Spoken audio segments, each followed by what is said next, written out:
Back in the mid-1700s, everyone thought that the world was only a few thousand years old, and that the islands and animals and anything we had then were the same islands and animals and everything that we have today. And people have been finding fossils forever, but most vertebrate fossils require some understanding of anatomy in order to identify them, and that's after you realize that fossils can even exist. It was once believed that God just made some rocks look like that. Or if somebody did recognize certain bones, they thought it came from something that was still around somewhere. So people didn't know that they were holding a rib or a piece of a pelvis from some ancient animal unlike anything alive. Who knows how many species that we don't know about today because their fossils were uncovered but discarded by folks who didn't notice the significance of what had just passed through their fingers. It was different with invertebrates, though, because they were usually recognizable seashells or impressions of other aquatic life forms, not that different from what we have today. So when people started to figure out that fossils were the remains of living things cast in stone, it made sense to imagine a global flood as the reason why fossils of marine animals were found so high up on dry land. They didn't yet realize that sea levels rise and fall, that the land heaves up and subsides in an oscillation similar to the tides coming and going, but on a larger and slower scale. They didn't know about tectonic plates pushing what was once a seafloor upward into a high mountain slope. They didn't know that the earth is dynamic, changing and moving all the time, albeit very slowly. And they had no idea yet how very old the world would prove to be until they began to recognize fossils of things that no one had ever seen alive.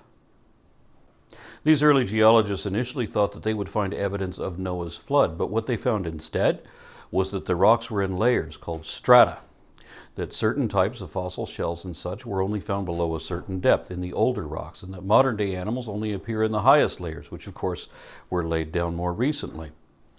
Already that creates a curious and compelling quandary that was only the more confusing when they realized that mammoths and mastodons were not the same thing as elephants. Once they realized what fossils were, they started looking for them. And the more they looked, the more they found, and what they found was different than anything still around. Then they found this, 90 feet deep in a Dutch quarry, and thus obviously very old, much, much older than mammoths or mastodons. Some thought it was a breathing fish because they used to think that whales were fish. And it certainly was big enough to be a whale. Others recognized it as reptilian and decided that it must be a crocodile. But there aren't any crocodiles in Europe, and no one had ever seen a crocodile as big as a whale. And when they figured out what it really was, it was even stranger than they thought. It wasn't a dinosaur. It'd be another 50 years before the first dinosaur discovery. No, this was a lizard, an actual lizard, but it was 40 feet long. And its fingers had been fused into flippers, just like on whales or sea turtles, so it lived in the water all the time. There's nothing like this alive today. Now, how is it that when men were sailing and whaling all over the world that no one had seen an actual sea monster such as this thing was? You can't miss something like this, especially not when it has to stay so close to the surface to breathe. So if anything like it was still around, we'd have found them everywhere, and they'd have found us. They'd be taking more human lives than sharks ever did. These magnificent monsters were obviously completely extinct. Imagine the gravity of this discovery on top of everything we already knew about the layers of life in the geologic column. And soon after, of course, they found plesiosaurs and pterosaurs and ichthyosaurs and dinosaurs, along with ammonites and trilobites and quasi-mammalian reptilian things that were all obviously extinct, found deeper in older strata than the more familiar fauna. And these early scientists wondered why there was no hint of humanity below the topmost layers. This was literally a revelation that this planet doesn't belong to us.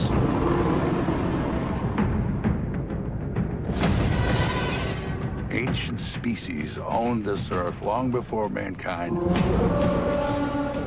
Imagine what an earth-shattering realization that must have been for those pioneers. Remember that these people previously believed in the Noachian flood fable, which said that all the animals on the earth, everything that had nostrils to breathe the breath of life, came to Noah to be saved. But then we discovered an earlier world that was already gone long before then, with animals that couldn't have been on the ark and couldn't have played any part in that tale. Most people's knowledge of paleofauna is limited to a few plastic pieces in a prehistoric playset. They have no idea how rich the fossil record is. There's hundreds of species just of dinosaurs, and 15,000 species of trilobites, among many other lineages that you've never even heard of because there aren't any left. There are so many genera represented in the fossil record that the millions of species we have now are only about 1% of what there used to be. And there isn't just the primordial world and then the world of men. There are several successive stages, punctuated by a series of mass extinctions, where life rebounded with a proliferation of new forms every time, and the entirety of human history is only the last moment of the history of life on Earth. Early scientists recognized these different periods by the type of fossils found in particular strata. In other areas where some strata were eroded, they used these as index fossils to provide relative dates as to what was Paleozoic, Mesozoic, Cenozoic, and so on. Very distinctly different eras. We never find trilobites where there are fossils of mammals, nor dinosaurs above the KT-Iridium boundary, and no bunnies in what would otherwise be recognized as Cambrian rock. But creationists try to include every extinct animal they know about and squeeze them all into a boat that was already overloaded before they try to add any fossil forms. Believers can't allow or admit any earlier world without men, much less any succession of them. So they imagine everything at every age all living at the same time. It's like the original King Kong in 1933, because Stegosaurus lived 80 million years before Tyrannosaurus, which lived 60 million years before anything resembling a gorilla.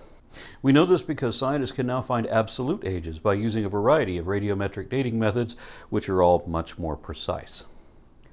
And that's not the only problem with Noah's Ark.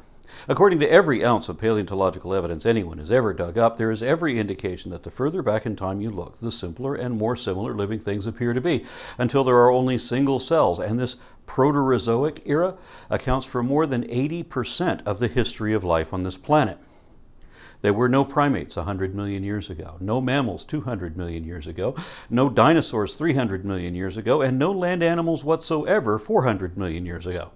500 million years ago, there weren't any insects or vertebrates with actual bones, and 600 million years ago, there weren't even the most primitive fish yet.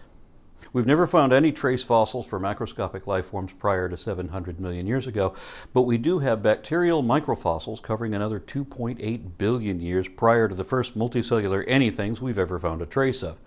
Prior to that, there is no evident life of any kind at all. Creationist pseudoscience is particularly popular in the U.S. Few Americans know that during the Cretaceous period, when the world was a bit warmer than it is today and there were no ice caps at either pole, our continent was divided by a western interior seaway, such that several states, including Texas, Louisiana, and Florida, were all entirely underwater. If there were any mountains in Colorado then, they would have been islands, because this sea was hundreds of meters deep in some places. How do we know that? Well, I myself took a trip to a Cretaceous beach near the Texas-Oklahoma border, where a river has cut a path through the strata deep enough to reveal a place where thousands of ammonite shells have apparently washed along this ancient shore together. The oldest ammonites, like those of the Paleozoic, had straight conical shells, but what we found here were the more recent type of spiral shell that are common in the Cretaceous. Though this was once a beach, this sea has since receded, and the area was eventually buried in at least 2 successive formations accumulating over millions of years afterward. Similar finds in different places as compared to other areas that never show any marine deposits at all led to paleo maps like this one. So we know there was a sea here, and that it didn't cover everything. So how do we know how deep the western interior seaway was? Well, the depth was variable at different times depending on temperature and tectonics. As I said, it would ebb and flow. But we do have a few clues, starting with coral formations. Corals testify not only to an old Earth, but to the lack of a global flood. Huge coral reefs and atolls require many hundreds of thousands of years to form. The reason for this is the exponentially slow rate at which specific coral reefs grow. And in ideal conditions, most corals will grow 1 to 2.5 centimeters a year. However, conditions are hardly ever ideal, and the whole coral reef will grow even slower than the individual corals themselves. Broken branches of corals are then compounded into the sand, and that's concreted together to help form the basis of the new reef. Algae are responsible for the cementing process. And this results in the reef as a whole growing at only millimeters per year. Regard this information when considering the Eniwetok Atoll. In a paper published in 1960, Harry S. Ladd reports his findings when he decided to take core samples, and the samples demonstrated that the reef was a giant cap of coral growing on a cap of basalt volcano cone. When the volcano originally erupted millions of years ago, it formed a volcanic island, much like the modern Hawaiian Islands are now. The part of the island that was above sea level eventually eroded away, allowing the reef around it to begin growing and encapsulate the entire volcano. Volcanic atolls have a tendency to sink over time, and as a result, the corals covering an island must continue growing upward to maintain access to the shallow waters that are ideal for growth. Occasionally, in geologic history, the volcano will cease to sink and lift upwards instead, keeping the coral several feet above water. This causes a gap in the paleontological record of the coral growth. The modern Tonga Islands are examples of former atolls that have gone through this process. The core samples taken at Eniwetok Atoll demonstrate these gaps where the coral was heaved above the water. In an interesting side note, the deepest of the core samples taken show the coral is so old it is chemically changed from aragonite to dolomite. When core samples taken of the atoll are measured, it reveals a thickness of around 1,380 meters, or 138,000 centimeters, or nearly 1 mile. So let's grant creationists two assumptions. 1. Growing conditions are always ideal for the coral. 2. The erosional gaps in the core samples simply do not exist. Even given these two allotments, the coral reef of Eniwetok is still no less than 138,000 years old.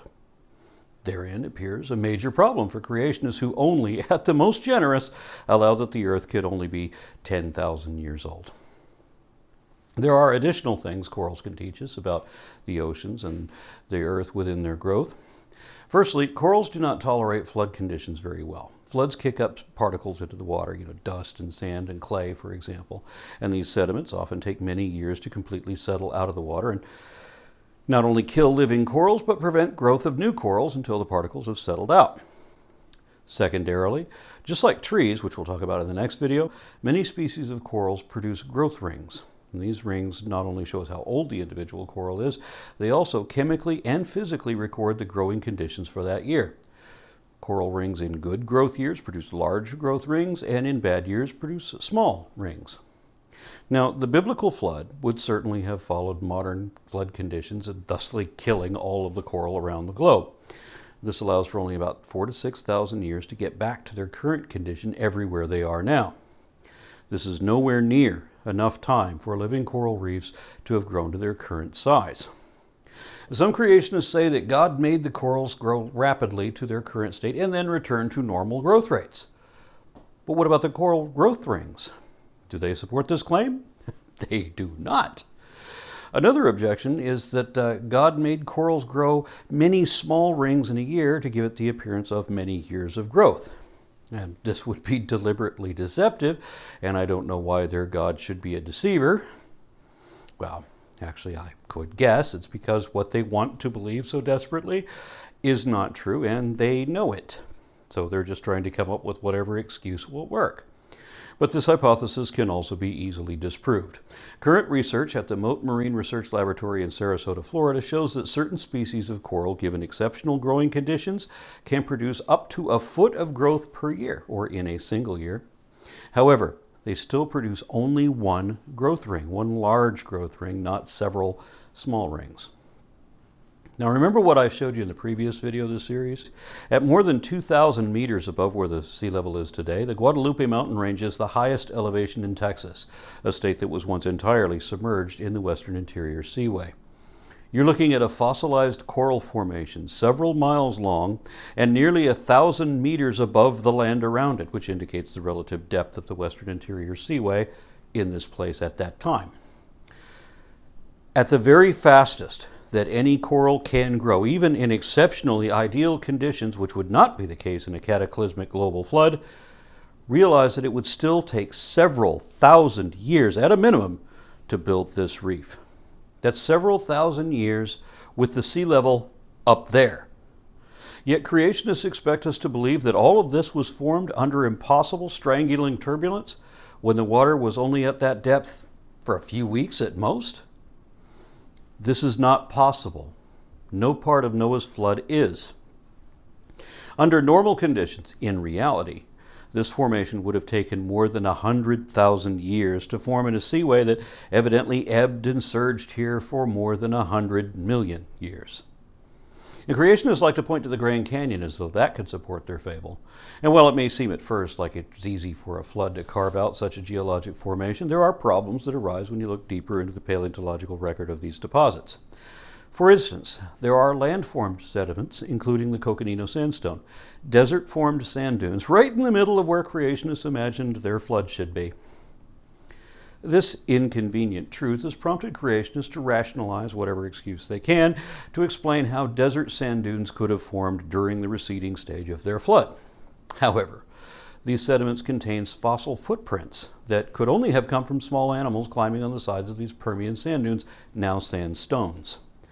These dunes needed to be slightly damp, like morning dew, in order to allow such prints to form. However, any deluge would have destroyed not only the footprints, but also the dunes themselves, as well as any vertebrate trying to make such tracks. Institute for Creation Research geologist Dr. Steve Austin suggested the prints were made by amphibians resting between the dunes that were underwater.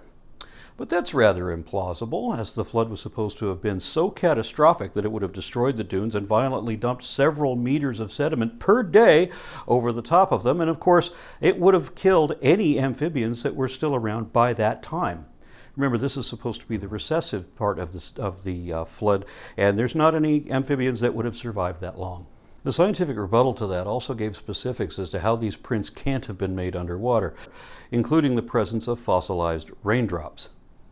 If it's already underwater during a global flood, there couldn't be anything that even looks like raindrops. And still at the Grand Canyon, we visit the Supai and Hermit shales. These layers are found beneath the aforementioned sandstones. Interestingly, these shales look exactly like a river delta today.